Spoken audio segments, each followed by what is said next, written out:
Bonjour, aujourd'hui je vous montre comment faire des finitions de bas de manche avec toujours un bore-côte mais cousu d'une façon différente que l'autre vidéo que je vous ai montré où la manche était encore ouverte et on venait assembler un bore-côte sur le bas de la manche et fermer ensuite le bas de la manche, enfin la manche et le bore-côte en même temps, ce qui pouvait parfois créer un petit décalage. Vous voyez, quand on fermait la manche et le bore-côte en même temps, souvent on se retrouve avec un petit décalage comme ça là, qui est pas très joli.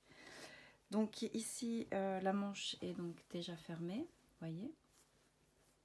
On voit des traces ici parce que j'avais fait un premier ourlet à ma manche là, et puis la manche est trop courte, donc là j'avais pas mis de bore-côte mais j'avais juste fermé et j'avais fait l'ourlet après, donc du coup là il n'y a pas le décalage.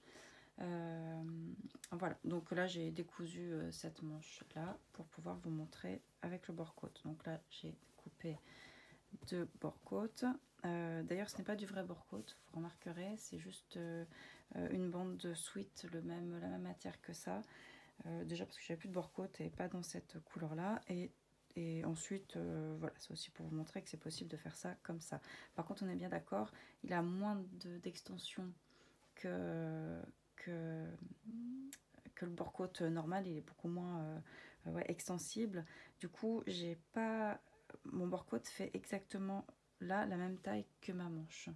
D'habitude le bore-côte, le vrai qui est plus extensible, on le prend un peu plus court et quand on vient le poser on l'étire pour qu'il vienne se rentrer à l'intérieur.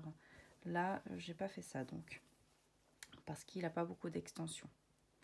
Donc pour commencer, ce bore-côte là on va le plier en deux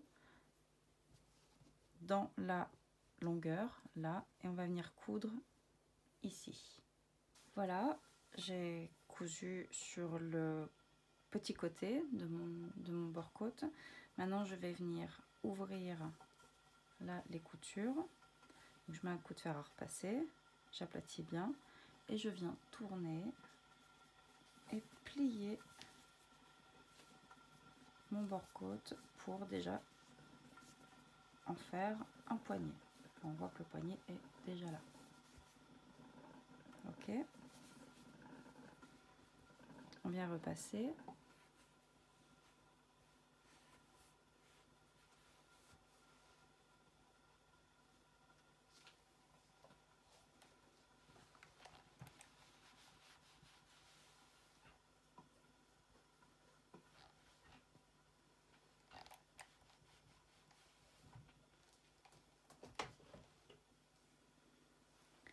Et maintenant, je vais tout simplement venir poser mon poignet au bout de ma manche. Vous voyez, je l'enfile comme ça. Je viens chercher la manche et je fais correspondre la couture du bas de ma manche avec la couture là du poignet. Voilà, je fais correspondre les trois épaisseurs. Donc on est bien d'accord, l'épaisseur là du sweat et les deux épaisseurs ici du bore-côte.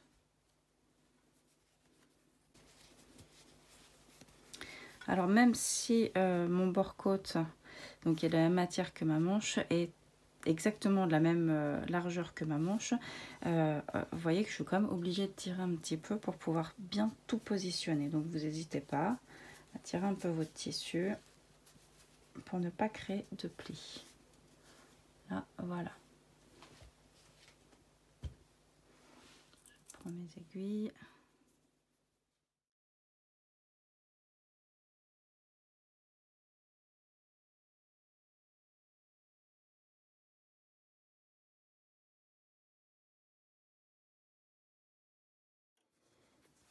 Donc on va venir coudre le bas de la manche. Je viens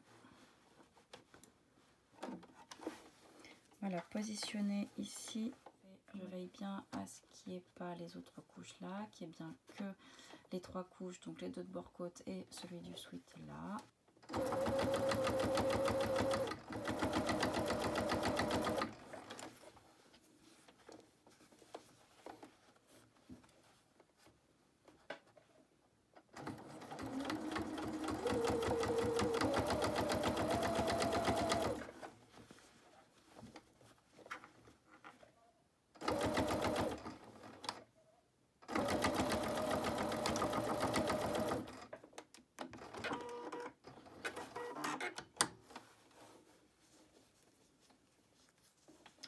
j'enlève mes aiguilles.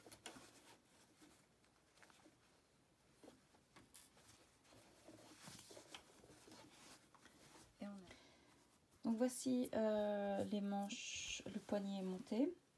Donc je l'ai fait de deux façons différentes. Voilà, j'ai pas repassé encore, hein, mais donc il faut tout bien repasser. Là je vous rappelle que j'avais, il y a les traces de l'ancienne couture puisque c'est des manches que j'ai agrandies du coup.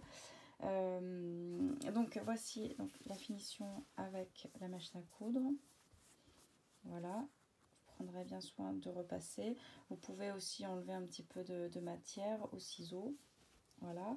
Le seul inconvénient avec la machine à coudre, c'est que voilà, ça fait pas mal d'épaisseur. Et avec cette technique-là de pose de bord-côte du bas de manche, c'est que s'il y a plusieurs épaisseurs là au niveau des coutures, des jointures.